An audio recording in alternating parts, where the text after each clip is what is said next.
Welcome to Scorched Earth and a general mid-month reading for the sign of Scorpio, Sun, Moon and Ascendant.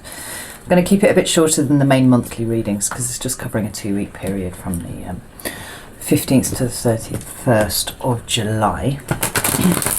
So to that end, I'm going to pull just 3 cards for your current energy, like an energetic snapshot. 3 cards for what's coming towards you and 3 cards of advice.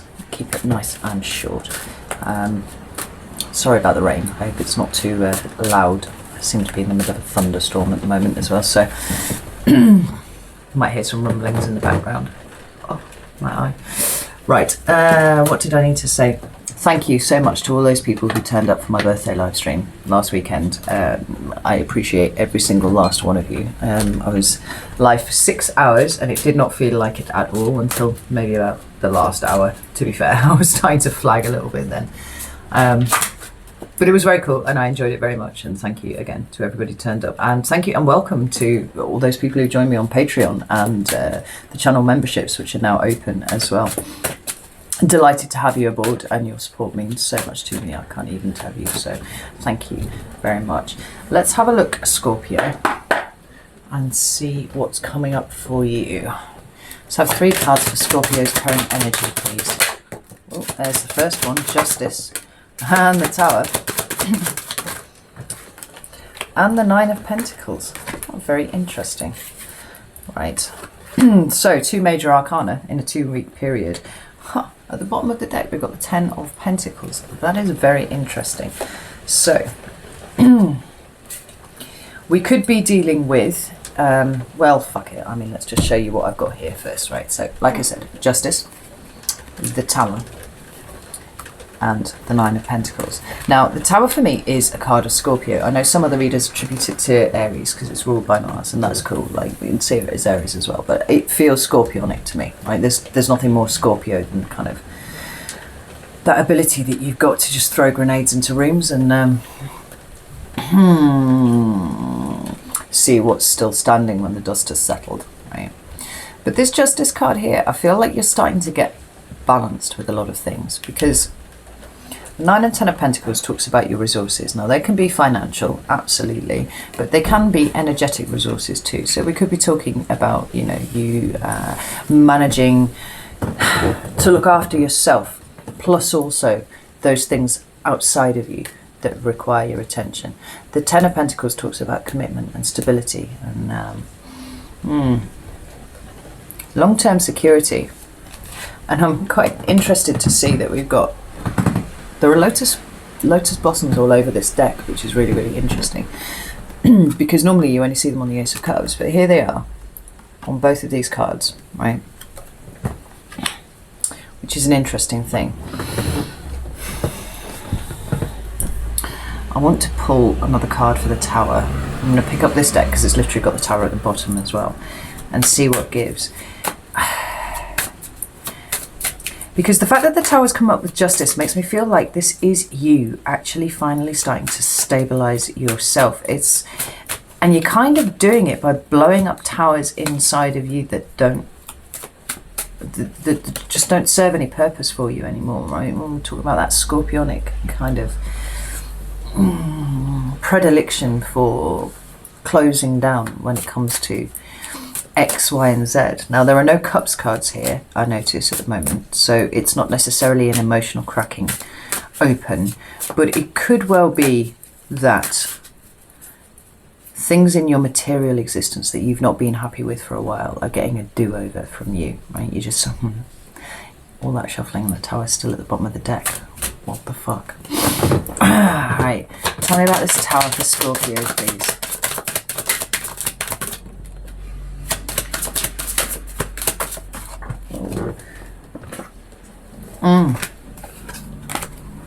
How intriguing.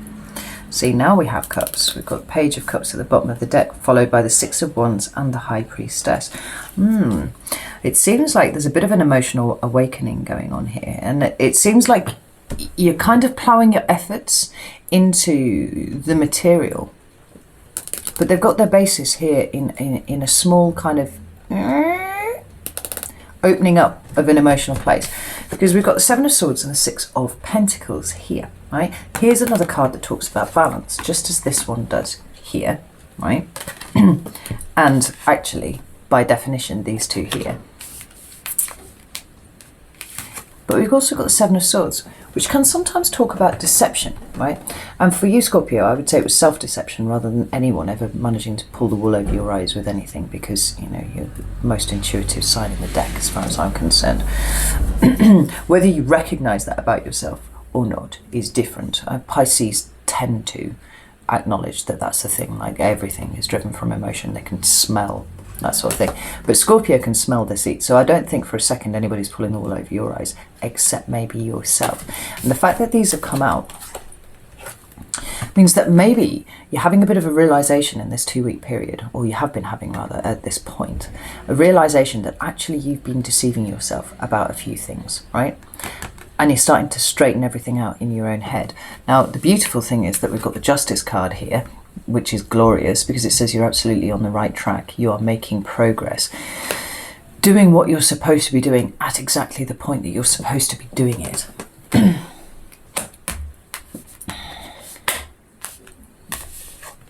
And that you're changing something about your material environment as a result, right? But this Page of Cups is here, right? Are you starting to feel emotion, Scorpio? Are you letting yourself feel emotion more to the point? Because that's glorious if you are. Let's have a look and see what's coming towards you. 3 cards for what's coming towards Scorpio, please. So, first card that we've got is the 5 of Wands.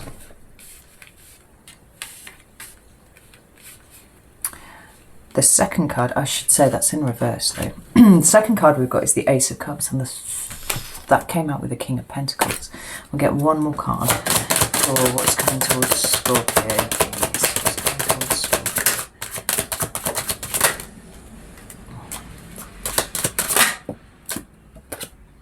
Scorpio? 6 of Pentacles again. Awesome. Right, this is interesting. At the bottom of the deck we've got Hierophant, and that is the card of Taurus. Right? And King of Pentacles is also Taurus. So we've got some strong earth sign vibes here.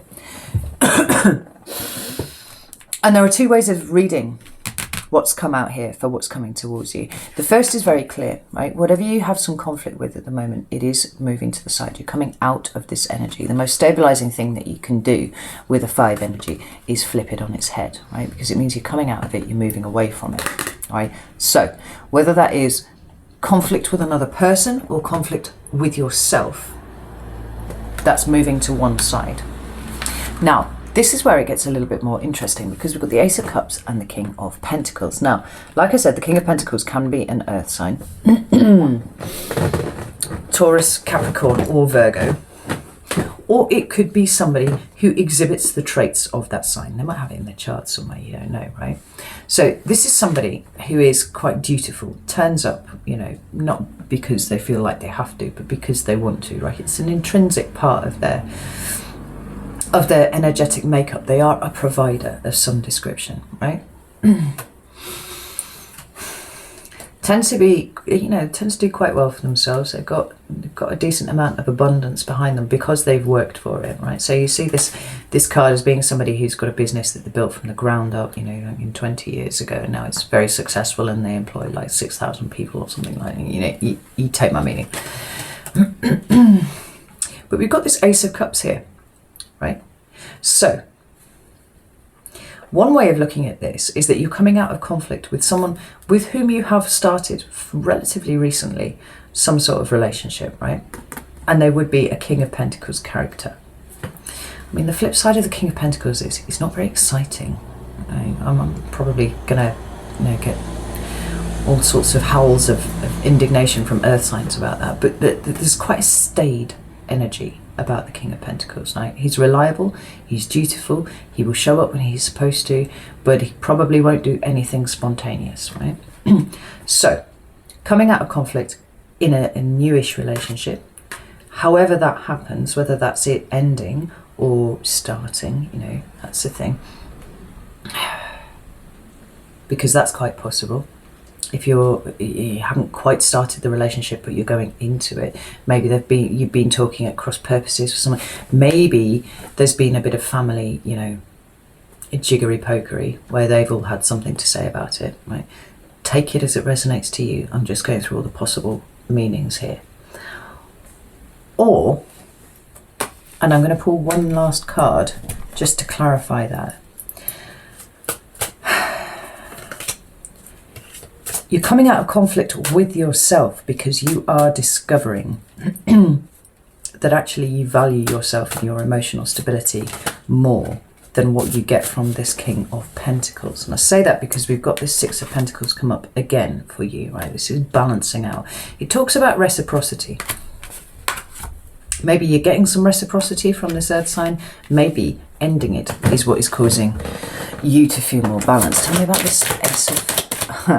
Right, the card that's flipped there at the top is the World card. So certainly for some of you, ending whatever it is that you're in is the reason why everything's balancing out. And I feel like that specifically, whoever this is for, is because you are learning to value yourself and love yourself a little bit more than, you know, than the potential,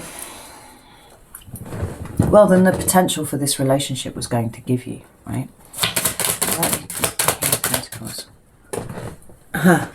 So what we've got is the Four of Swords in reverse and the Knight of Swords in the upright. This way around, it's meditative, it's objective, it's taking a stand back from something. I mean, sometimes you can see it as ghosting people. You can see that Five of Swords as well. But this way around, it's coming out of it. It's like you've thought about this for long enough now. Now you're going to act, because we've got this Knight of Swords here, right? He talks about very fast movement and it's very vocal, right? It's very communicative. It feels like you've thought for long enough now. Now you're ready to say your piece, right? Say whatever it is that is on your mind. Tell me about the Six of Pentacles, please.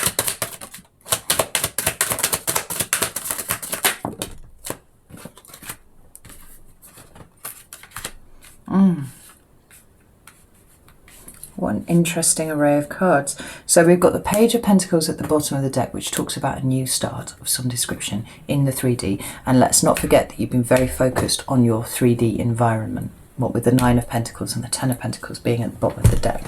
But what we've got here to clarify the Six of Pentacles, this equilibrium card, right? The Knight of Pentacles is card of Virgo, but it talks about knowing the value of something to me, right? It's taking that thing, right, and going off with it. Movement. Because you've realised how precious this thing is. It can't stay where it is. It has to move. And sometimes it's possible to see that this is your own valuation of yourself being how you move forwards. Maybe it's the realization of what it is that you have that you're moving forwards with, but I don't think that it is, because then what we've got here is the Four of Pentacles, the Three of Swords, and the Two of Cups, right? This talks to me about releasing something, some sort of partnership, some sort of relationship that is causing you great emotional pain, right? Whether you've only just noticed that that's what it's doing or not, right? It's difficult to say, but your equilibrium is achieved by releasing this and moving forwards with just this, right? Got you. The fact that the Hierophant is at the bottom of the card. It's another card that talks about rigidity and structure, you know, just as the King of Pentacles does. And I see you rejecting it, actually.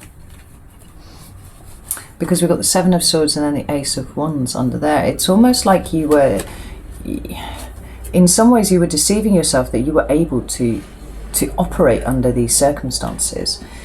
Because what you actually want is this, right? You want passion, you want something new, not what this is going forwards. All right, Scorpio, so let's get some advice for you. Will you please give me some advice for Scorpio?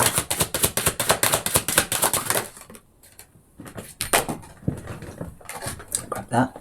We've got the Chariot, card of Cancer, and we are in Cancer season at the moment, or at least will be until like the 21st, 22nd, something like that, right? But it also talks about aligning yourself. It's another card of balance, right? It feels like you've understood something about yourself finally that you didn't know before. And this is kind of allowing you to look at your environment around you, look at everything that you've got and go, oh, this is bullshit. This is not even what I wanted. And it's really boring. It's really dull, right? It's the card of the self. It's about being determined and going after what it is that you want, right? Successfully. I need some more cards of advice for Scorpio, please. Yeah, so we've got the Queen of Pentacles at the bottom of the deck. Now that is a counterpart for the King, but for me the Queen of Pentacles talks more about putting yourself first, right? Nurturing yourself, looking after yourself, all of that kind of thing. The thunderstorm has gone past and now the sun's come out again, and that's why I'm looking like a fucking angel sat here. Right. Yeah, we've got the Six of Swords here. You're leaving something behind and starting something new because you are valuing something about yourself more than you did before. That's why I feel like there's been some sort of revelation, some sort of thing going on here. And it puts you front and center in charge of what it is that you're doing moving forwards, right? It's good energy for you because it's Cancer, it's your sister water sign. The second card of advice is the Five of Cups. And I feel that this is both an exhortation not to fall into this kind of energy, right? Don't start mourning over what it is that you've lost because you walked away from it, right? Own it for what it is. But it's also quite likely asking you to, you know, in the same vein as the kind of realizations that you've had here, consider where at points you have been sitting in this energy and this is what has guided you moving forwards, right? Thus far. Because when you're aware of it, then, you know, when it happens again, you can go, oh, hang on, I've been here before and I made some really shitty decisions when I was sat in this energy because I was not objective, because this is all consuming. Maybe I just need to stand back just for a little bit and consider where I am personally, internally, and make my movement from there. The final card that you've got is the Page of Swords. Now this is interesting because there's quite a lot of sword energy in here for you. But this is about, I'm seeing this as a new way of thinking for you, right? And it's good. You see, I've got this kind of arbitrary rule about swords up being good and swords down being bad. I mean, look, swords down, yeah. Again, swords down, but then swords up here, right? Swords up here. You're not entirely there yet because the sword isn't all the way up, right? It's not pointing up like the Ace of Swords with absolute truth and clarity of a situation, but it is more up than any of the other cards that are there. Like, it's an increasing level of understanding. It feels like you need to go with it, right?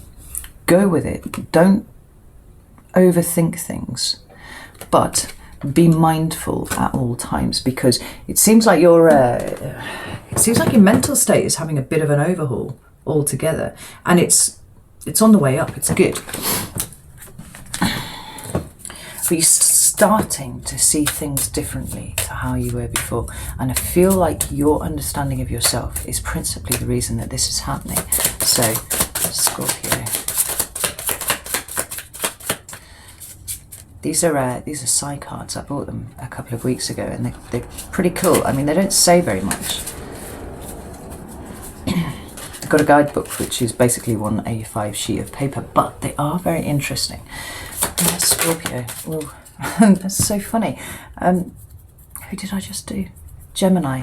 Gemini just got this exact same card at the end. It's union, right? Matters of the relationships are on your mind at the moment, right? Maybe you've met somebody new and this is what's bringing this revelation to you. That's entirely possible. It's really funny because I thought that I was going to see the Two of Cups at some point in this reading, and I don't think I did. I knew that card was coming out. Before I even started the reading, I knew that card was coming out somewhere. And just as Gemini did, you've got both of these cards come out in the same reading, so that's very interesting. So I'm going to leave it there, Scorpio. If you haven't seen the main reading for this month, it might be worth having a look at it. It's going to be like here or something now. And there is an extended to that as well, so it might give you a bit more insight than you've got if you haven't seen it. It's worth a look.